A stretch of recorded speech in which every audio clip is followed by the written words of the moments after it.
बिस्मिल्लाहिर्रहमानिर्रहीम।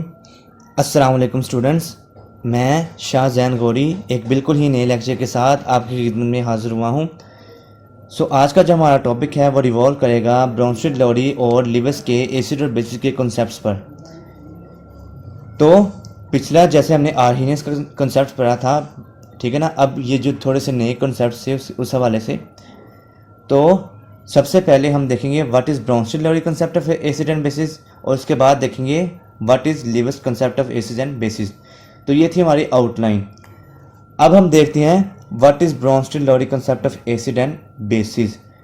1923 को Danish chemist यानी डेनमार्क का केमिस्ट जिसका नाम था ब्राउनस्टीड, और इंग्लिश केमिस्ट यानी कि जो इंग्लिस्तान का केमिस्ट था जिसका नाम था लोरी, उन्होंने मतलब आज़ादाना तौर पर एसिड और बेसिस पर काम किया था, ठीक है ना। और उसकी बेस क्या थी? प्रोटॉन ट्रांसफ़र, यानी उन्होंने प्रोटॉन ट्रांसफ़र के हवाले से एसिड और बेसिस की जो थ्योरीज थी वो पेश की थी। According to this concept, an acid is a substance which mean molecular ion that can donate a proton H positive और an other substance to another substance. यानी कि एक एसिड जो होता है वो ऐसी चीज़ होती है जो किसी और शय को प्रोटॉन डोनेट कर सकती हो। अब इसके बिल्कुल बरक्स जो होती है, एक बेस होती है, वो ऐसी स्पीशीज़ होती है, यानी ऐसा सब्सटेंस होता है that can accept a proton from another substance, जो किसी दूसरे सब्सटेंस से प्रोटॉन एक्सेप्ट कर सके। अब इसको एक एग्जांपल की मदद से देखते हैं कि जब HCl यानी हाइड्रोक्लोरिक एसिड है, उसका हम रिएक्शन जब करवाएं NH3 यानी अमोनिया के साथ, तो पानी के अंदर एक इरिवर्सिबल रिएक्शन होता है। उसके नतीजे में NH4 पॉजिटिव यानी अमोनियम आयन बनता है और Cl नेगेटिव यानी क्लोरीन आयन बनता है। तो इसमें क्या हुआ? HCl ने प्रोटॉन जो है वो डोनेट किया NH3 को, जिससे क्या बना NH4 पॉजिटिव, और NH4 पॉजिटिव ने जो था वो प्रोटॉन वो एक्सेप्ट कर लिया, जिसके नतीजे में Cl नेगेटिव आयन बन गया। तो बिल्कुल इसी तरह से हम HCl और वाटर का भी आपस में रिएक्शन देखते हैं। तो उससे क्या होता है जी? HCl पानी को प्रोटॉन दे देता है, यानी कि HCl ने पानी को प्रोटॉन दे दिया, यानी HCl एसिड है, और जो पानी है उसने प्रोटॉन एक्सेप्ट कर लिया, इसलिए पानी क्या था? वो था बेस। याद रखिएगा, अगर हाइड्रोजन पर पॉजिटिव चार्ज हो जाए तो हम उस H पॉजिटिव को प्रोटॉन भी कहते हैं, ठीक है। अब ब्राउनस्टीड लोरी ने अपने नज़रियात में एक नई चीज़ का इजाफा किया था। तो उन्होंने इजाफा किया था कॉन्जुगेट एसिड और कॉन्जुगेट बेस का, ठीक है ना। अब कॉन्जुगेट एसिड और कॉन्जुगेट बेस बेसिकली है क्या है? ब्राउनस्टीड और लोरी के मुताबिक अगर कोई एसिड किसी बेस से प्रोटॉन एक्सेप्ट कर लेता है, ठीक है, तो वो कॉन्जुगेट एसिड बन जाता है, ठीक है। और जो बाकी चीज़ रह जाती है वो कॉन्जुगेट बेस कहलाती है। यानी कि अगर मैं थोड़ा उल्ट बोल गया था। अगर कोई बेस किसी एसिड से प्रोटॉन एक्सेप्ट कर लेती है तो हम उसी बेस को कहेंगे अब कॉन्जुगेट एसिड, ठीक है। अब एसिड ने चूंकि अपना प्रोटॉन बेस के हवाले कर दिया, जो उसके बाद चीज़ बचेगी उसे हम कहेंगे कॉन्जुगेट बेस। अगेन रिपीट किए देता हूँ कि अगर कोई बेस किसी एसिड से प्रोटॉन एक्सेप्ट कर ले और उसके नतीजे में जो नई स्पीशीज बनती है जिस पर पॉजिटिव चार्ज होता है उसे कहते हैं हम कॉन्जुगेट एसिड। और जो चीज़ बाकी रह जाती है, यानी कि बेस अगर प्रोटॉन एक्सेप्ट कर ले तो वो जो एसिड पर नेगेटिव चार्ज आ जाता है उसे हम कहते हैं कॉन्जुगेट बेस, ठीक है। तो अब हम इनकी देखते हैं definitions. Conjugate acid is a species formed by accepting of a proton by a base, यानी कि conjugate acid एक ऐसी स्पीशी है जो किसी बेस के प्रोटॉन कबूल करने से बनती है। अब जो पिछली एग्जांपल थी इसमें क्या हुआ? कॉन्जुगेट जो बेस था यानी कि वाटर, उसने एसिड से प्रोटॉन एक्सेप्ट कर लिया, यानी कि बेस ने प्रोटॉन एक्सेप्ट किया, तो उसके नतीजे में बना H3O पॉजिटिव जो था कॉन्जुगेट एसिड। अब जो कॉन्जुगेट बेस थी यानी कि वो कैसे बनी? किसी बेस ने, यानी कि बेस इसमें क्या है? वाटर, उसने प्रोटॉन एक्सेप्ट कर लिया, ठीक है ना। तो उसके नतीजे में एक नेगेटिव आयन वाली स्पीशीज भी बनती है जिसे हम कहते हैं कॉन्जुगेट बेस। तो ये था कॉन्जुगेट एसिड और बेस का कॉन्सेप्ट, ठीक है। अब दस conjugate acid base pair differs from one another only by a single proton. ठीक है, एक प्रोटॉन के फ़र्क की वजह से जो कॉन्जुगेट एस और बेस का जो पेयर होता है वो डिफ़र करता है। ठीक है, यानी कि जो स्पीशी मतलब रिवर्सिबल एरो के एक तरफ बेस के तौर पर एक्ट कर रही होती है, वो दूसरी जानिब प्रोटॉन एक्सेप्ट करने से कॉन्जुगेट एसिड के तौर पर एक्ट कर रही होती है। ठीक है, और सिमिलर केस कॉन्जुगेट एसिड और कॉन्जुगेट बेस का भी है। ठीक है जी।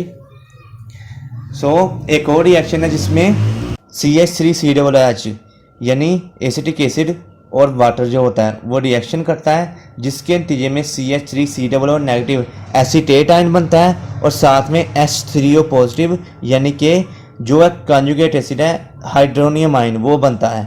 ठीक है, तो कॉन्जुगेट एसिड और बेसिस के बारे में हमने देख लिया। अब ब्रोंस्टेड-लॉरी के कंसेप्ट में एक नई चीज़ भी है जिसे जो है एम्फोटेरिक। तो एम्फोटेरिक क्या होता है जी? एक ऐसी स्पीशी जो एसिड और बेसिस दोनों के तौर पर एक्ट करे उसे कहते हैं एम्फोटेरिक। यानी एक ऐसी चीज़ जो एसिड और बेस दोनों के तौर पर ही एक्ट करती हो उसे कहते हैं हम एम्फोटेरिक। अब ये एम्फोटेरिक क्यों होती है जी? एसिड या फिर बेस एम्फोटेरिक यानी कि ये क्यों होती है? ये चीज़ डिपेंड करती है नेचर ऑफ रिएक्टिंग स्पीशीज़ पर। ठीक है, जैसा कि हमने एक एग्जांपल में देखा था कि HCl और H2O का रिएक्शन हुआ था, उसमें H2O ने एज अ बेस रिएक्ट किया था। अब जो रिएक्शन आने लगा है उसमें जो H2O है यानी पानी है वो एज एन एसिड रिएक्ट करेगा। ठीक है, HCl के साथ जो पानी था उसने एज अ बेस रिएक्ट किया था और जो NH3 है उसके साथ अब यही पानी एज एन एसिड रिएक्ट करेगा। तो क्या होता है? H2O plus NH3 reversible reaction होता है, NH4 पॉजिटिव अमोनियम आयन बनता है और साथ OH नेगेटिव हाइड्रोक्सिल आयन बनता है। ठीक है, NH4 positive ion conjugate acid है और OH नेगेटिव कॉन्जुगेट बेस है और H2O इसमें एज एन एसिड जो है वो काम कर रहा है। तो इसलिए ये जो H2O है वो पहले उसने एज अ बेस काम किया था। तो H2O is an amphoteric. Such a substance that can behave as an acid as well as base is called amphoteric. तो इसमें हमने जो 5 चीज़ें हैं मेनली बेसिकली वो डिस्कस की थी। सबसे पहले तो ये कि जो एसिड होता है वो दूसरी चीज़ को प्रोटॉन देता है यानी डोनेट करता है, और बेस वो होती है जो किसी दूसरी चीज़ से प्रोटॉन को एक्सेप्ट करती है यानी कि हासिल करती है। तीसरी चीज़ हमने पढ़ी थी कि जो कॉन्जुगेट एसिड होता है किसी बेस के प्रोटॉन कबूल करने से या एक्सेप्ट करने के नतीजे में बनता है, और जो कॉन्जुगेट बेस है वो एक ऐसी चीज़ है जो किसी एसिड के प्रोटॉन को डोनेट करने से बनता है। और सबसे लास्ट में हमने पढ़ा था एम्फोटेरिक यानी कि एक ऐसी चीज़ जो एसिड और बेस दोनों के तौर पर एक्ट करती हो उसे कहते हैं हम एम्फोटेरिक, जिस तरह की एग्जांपल थी वाटर की। अब हम पढ़ने लगे हैं जी लिमिटेशन ब्रोंस्टेड-लॉरी कंसेप्ट की। तो लिमिटेशंस की क्या हैं जी? एक तो ये ऑब्जर्व किया गया कि कुछ ऐसी स्पीशीज़ भी हैं जो कि प्रोटॉन डोनेट नहीं करती या फिर नहीं देती, ठीक है ना, पर फिर भी वो एसिड्स हैं, जिस तरह के SO3 है। बिल्कुल इसी तरह से कुछ ऐसी स्पीशीज़ भी हैं जो कि प्रोटॉन एक्सेप्ट ही नहीं करती पर फिर भी वो बेस हैं, जिस तरह के एक एग्जांपल है CaO यानी कैल्शियम ऑक्साइड की। तो ये हैं ब्रोंस्टेड-लॉरी कंसेप्ट की लिमिटेशन। ठीक है, यानी कि कुछ एसिड और बेसिस की ऐसी स्पीशीज़ हैं जो इन कवानीन पर पूरा नहीं उतरती। ठीक है, तो ऊपर जितना भी हमने आर्हेनियस और ब्रोंस्टेड-लॉरी का जो कंसेप्ट है वो देखा था, उससे हम ये नतीजा खस कर सकते हैं कि आर्हेनियस और ब्रोंस्टेड-लॉरी जो हैं एसिड्स वो सेम चीज़ हैं, यानी कि आर्हेनियस एसिड्स ब्रोंस्टेड-लॉरी एसिड्स ही हैं, लेकिन जो ब्रोंस्टेड-लॉरी बेसिस हैं वो आर्हेनियस बेसिस नहीं कहलाती। अब मैं बताता हूँ कैसे। आर्हेनियस एसिड में हमने ये देखा था कि जो एसिड है वो प्रोटॉन डोनेट कर रहा है, H पॉजिटिव यानी कि प्रोटॉन हाइड्रोजन आयन डोनेट कर रहा है ना, ठीक है ना। तो इसलिए जो है सेम इसी तरह से जो ब्रोंस्टेड-लॉरी एसिड है वो भी hydrogen ion H positive ion यानी प्रोटॉन डोनेट कर रहा है। ठीक है, तो ये दोनों सेम ना हुए। अब हम बेसिस की तरफ आते हैं।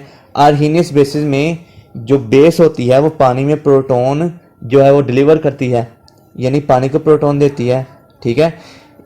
अब हम अगर हम आर्हीनियस बेसिस को देखें तो बेस वो चीज़ होती है, आर्हीनियस बेस सॉरी ब्रोंस्टेड लोरी बेस को देखें तो ब्रोंस्टेड लोरी बेस वो बेस होती है जो कि प्रोटॉन एक्सेप्ट करती है, एच पॉजिटिव एक्सेप्ट करती है, ओ एच पॉजिटिव एक्सेप्ट नहीं करती है, ओ एच पॉजिटिव नहीं देती, ठीक है।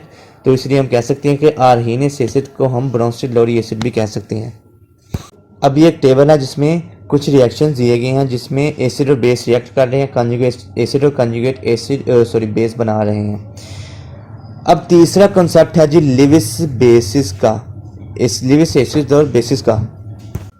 एक साइंटिस्ट था लिविस, उसने 1923 में एक और जनरल जो कॉन्सेप्ट है और उसी जो ब्रॉडर कॉन्सेप्ट है एसिड और बेसिस का वो उसने पेश किया था, ठीक है। और उसने किस बुनियादों पर पेश किया था? इलेक्ट्रॉन जो है इलेक्ट्रॉन पेयर के ट्रांसफ़र की बुनियाद पर, ठीक है। According to Lewis an acid is a substance molecule और ion which can accept a pair of electron, ठीक है। यानी कि एक एसिड एक ऐसी चीज़ है जो इलेक्ट्रॉन का पेयर कबूल कर सकती है। While a base is a substance molecule और ion which can donate a pair of electron, ठीक है। यानी कि बेस जो है वो पेयर ऑफ इलेक्ट्रॉन डोनेट करती है और एसिड जो है वो पेयर ऑफ इलेक्ट्रॉन जो है वो एक्सेप्ट करती है। जिस तरह के एक एग्जांपल है उसमें अमोनिया और बोरोन ट्राइफ्लोराइड का रिएक्शन होता है। अब इसमें क्या होता है जी, इसमें बनता है कोऑर्डिनेट कोवलेंट बॉन्ड। अब ये कोऑर्डिनेट कोवलेंट बॉन्ड क्या है, ये चैप्टर 4 में इंशाल्लाह ताला हम मोर डिटेलली डिस्कस करेंगे। आप अब अभी सिर्फ यही बात ज़हन नशीन रखें कि इसमें जो पेयर ऑफ इलेक्ट्रॉन है वो इन्वॉल्व होते हैं, ठीक है जी। इस बॉन्डिंग के नतीजे में बेसिकली होता है ये भी कोवलेंट बॉन्ड ही है, पर इसमें जो पेयर ऑफ इलेक्ट्रॉन्स हैं वो इन्वॉल्व हो जाते हैं, ठीक है। तो इसमें क्या होता है जी, अमोनिया और बोरोन ट्राइफ्लोराइड का रिएक्शन होता है जिसके नतीजे में जो इलेक्ट्रॉन पेयर है अमोनिया का वो बोरोन एक्सेप्ट कर लेता है। यानी कि अमोनिया के पास इलेक्ट्रॉन पेयर होता है, उसको बोरोन एक्सेप्ट कर लेता है। तो इसमें अमोनिया जो है वो इलेक्ट्रॉन पेयर फ्राहम कर रहा है, ठीक है। तो इसलिए जो है अमोनिया बेस है और जो बोरोन है जो कि इलेक्ट्रॉन पेयर को एक्सेप्ट कर रहा है वो क्या है, एसिड है, ठीक है।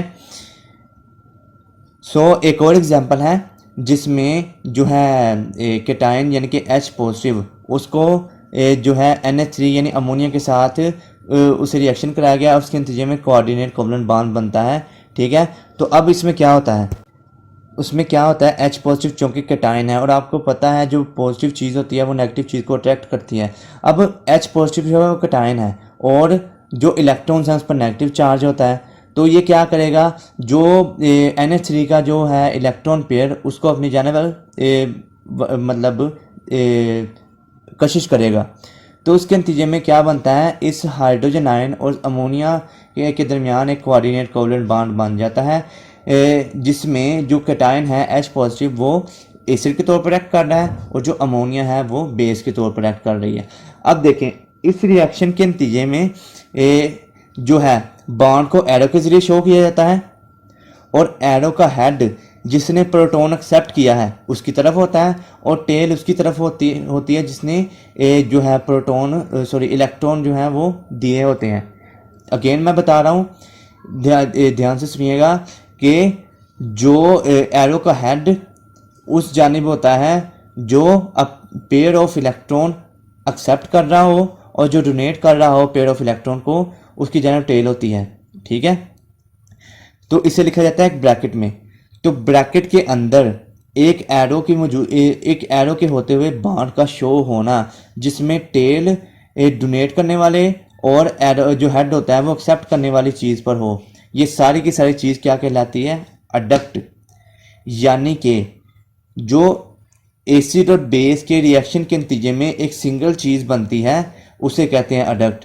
So the product of any Lewis acid base reaction is a single species which is called adduct, ठीक है। लिविस एसिड और बेसिस के मुताबिक लिविस एसिड और बेस के कंसेप्ट के मुताबिक न्यूट्रलाइजेशन रिएक्शन क्या है, किसी जो है वो बेस का प्रोटॉन डोनेट करना और एसिड का प्रोटॉन एक्सेप्ट करना, ठीक है। इसके नतीजे में क्या होता है जी, ये एक रिएक्शन होता है जिसे कहते हैं न्यूट्रलाइजेशन रिएक्शन, और ये लिविस के मुताबिक है।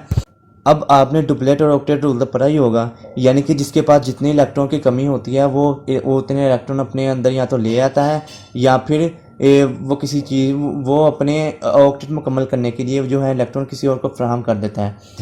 अब सेम इसी केस में ये जो सेंटेंस है ना, thus it is evident that any substance which has an unshared pair of electron can act as Lewis base यानी कि कोई ऐसी स्पीशीज जिसके पास एक ऐसा इलेक्ट्रॉन पेयर हो जो वो किसी के साथ शेयर ना कर रहा हो, ठीक है, यानी उसके पास इलेक्ट्रॉन की फराहमी ज़्यादा है, ठीक है, उसे वो है लिविस बेस। और एक ऐसा substance while substance which has an empty orbital, यानी कि जिसके पास एम्प्टी ऑर्बिटल होता है, यानी कि एक ऐसी स्पीशीज जो इलेक्ट्रॉन एक्सेप्ट कर सकती होती है, ठीक है ना, उसे हम लिविस बेस के तौर पर कह सकते हैं। अब इसको मोर प्रिसाइजली हम जो चैप्टर नंबर 4 है इस जिसमें हम कोऑर्डिनेट कोवलेंट बॉन्ड को मोर डिटेलली पढ़ेंगे, उसमें ही हम देखेंगे। इसमें याद करने वाली बेसिकली 3 ही चीज़ें हैं।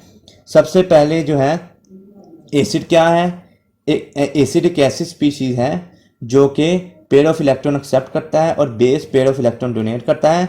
और अगर हम लिविस एसिड और बेस के रिएक्शन के नतीजे में जो स्पीशीज बनती है उसे हम कहते हैं अडक्ट, ठीक है जी। तो ये 3 चीज़ें इसमें मेन याद रखने वाली थी। अब हम देखेंगे कि वो कौन कौन सी चीज़ें हैं जो लिविस एसिड और बेस के तौर पर एक्ट करती हैं, ठीक है जी। तो सबसे पहले हम देखेंगे वो स्पीशीज जो कि लिविस एसिड के तौर पर एक्ट करती हैं। सबसे पहली एक ऐसे मॉलिक्यूल्स जिनमें सेंट्रल एटम का जो होता है इनकम्प्लीट ऑक्टेट होता है, ठीक है, यानी कि अगर उनका ऑक्टेट ही इनकम्प्लीट होगा तो वो इलेक्ट्रॉन एक्सेप्ट कर पाएंगे, ठीक है। इसी तरह जो सिंपल कैटायंस होते हैं वो भी जो होते हैं लिविस एसिड के तौर पर काम करते हैं, क्योंकि कैटायन पर पॉजिटिव चार्ज होता है और जो पॉजिटिव चार्ज होता है वो नेगेटिव को अट्रैक्ट करता है और इलेक्ट्रॉन पर नेगेटिव चार्ज होता है, तो जो कैटायंस होंगे वो इलेक्ट्रॉन पेयर को एक्सेप्ट कर लेंगे, ठीक है। तो 2 चीज़ें हैं जो लिविस एसिड के तौर पर काम करती हैं। एक ऐसे मॉलिक्यूल जिनमें जो सेंट्रल एटम है उनका ऑर्बिटल इनकम्प्लीट होता है, जैसा कि एग्जांपल है BF3 AlCl3 FeCl3, ठीक है। इस तरह से सादा कैटायंस हैं, ठीक है, एग्जांपल है जी Na positive K positive Ca2 positive वगैरह, ठीक है। अब आते हैं जी ऐसी स्पीशीज जो कि लिविस बेस के तौर पर एक्ट करती हैं। न्यूट्रल, सबसे पहले तो neutral species having at least 1 lone pair of electron, यानी कि ऐसी न्यूट्रल स्पीशीज जिनके पास लोन पेयर ऑफ इलेक्ट्रॉन हो, यानी कि अनशेयर्ड पेयर ऑफ इलेक्ट्रॉन मौजूद हो। लोन पेयर का मतलब है एक ऐसा इलेक्ट्रॉन पेयर जो उसने किसी के साथ शेयर नहीं किया होता। दूसरे अल्फाज में हम इसे अनशेयर्ड पेयर कहते हैं, यानी कि ऐसा पेयर जो उसने किसी के साथ शेयर नहीं किया होता, ठीक है। इसकी एग्जाम्पल है जी अमोनिया, अमाइन और ROH यानी कि ईथर वगैरह। ये 3 चीज़ें हैं जो लिविस बेस के तौर पर एक्ट, मतलब उनकी एक एग्जांपल है। उन सब के पास लोन पेयर ऑफ इलेक्ट्रॉन है। अब NH3 है, उसके ऊपर 2 डॉट हैं, ये 2 डॉट लोन पेयर को शो करने हैं। इसके अलावा RNH2 है जो कि अमाइन ग्रुप है, ठीक है, उसके ऊपर जो 2 इलेक्ट्रॉन्स हैं वो जो होते हैं वो शो कर रहे हैं जी लोन पेयर को। अब जो ईथर है ईथर नहीं ROH है, यानी कि हाइड्रोक्सिल ग्रुप है, इसमें O के ऊपर 2 जो हैं वो पेयर ऑफ जो हैं वो लोन पेयर्स मौजूद हैं, एक ऊपर और एक नीचे, ठीक है। पेयर 2 इलेक्ट्रॉन की बात नहीं कर रहा, अब पेयर ऑफ इलेक्ट्रॉन में 2 इलेक्ट्रॉन होते हैं, ठीक है। अब जो है दूसरी चीज़ ये कि नेगेटिवली चार्ज स्पीशीज और एनाइंस, ठीक है। नेगेटिवली चार्ज स्पीशीज और एनाइंस ये क्यों जो है वो बेस के तौर पर एक्ट करती हैं, क्योंकि ये जो है किसी दूसरे को प्रोटॉन डोनेट कर सकते हैं, जिस तरह के क्लोराइड साइनाइड, ठीक है, ACN साइनाइड है, Cl क्लोराइड और OH हाइड्रोक्साइड वगैरह, ठीक है। तो ये थे लिविस बेस। तो आज के लेक्चर में सबसे पहले ये देख लें समरी कि आर्हीनियस का जो एसिड और बेस का कॉन्सेप्ट है वो क्या है, ब्रॉन्स्टेड-लॉरी का क्या है और लिविस का क्या है, ठीक है। आर्हीनियस में एसिड प्रोटॉन देता है और बेस जो है वो हाइड्रोक्सिल आयन वो देती है, ठीक है। इस तरह से बाकी चीज़ें भी देख लीजिए, वो सारी की सारी समरी इसमें बयान कर दी गई है। सो आज के लेक्चर में हमने पढ़ा ब्रॉन्स्टेड-लॉरी का कॉन्सेप्ट, ठीक है। उसमें हमने सबसे पहले तो ये देखा कि ब्रोंस्टेड लॉरी एसिड क्या होता है, ब्रोंस्टेड लॉरी बेस क्या होती है। उसके बाद हमने ये देखा था कि कॉन्जुगेट एसिड क्या होता है, कॉन्जुगेट बेस क्या होती है। और उसके बाद हमने देखा था कि एम्फोटेरिक ये चीज़ किसे कहते हैं। फिर उसके बाद हमने इसकी लिमिटेशन देखी थी। उसके बाद हमने जो लिविस का कॉन्सेप्ट है एसिड और बेस का वो देखा था। उसमें हमने ये पढ़ा था कि लिविस का जो लिविस एसिड है वो क्या होते हैं, लिविस बेस क्या होती हैं। उसके बाद हमने देखा था कि जी अडक्ट क्या होती है। और उसके बाद हमने देखा था कि कौन सी स्पीशीज़ हैं जो लिविस एसिड और लिविस बेस के तौर पर एक्ट कर सकती हैं। सो उम्मीद है आपको लेक्चर समझ लग गया होगा। सो टेक केयर, अल्लाह हाफिज़, दुआओं में याद रखिएगा।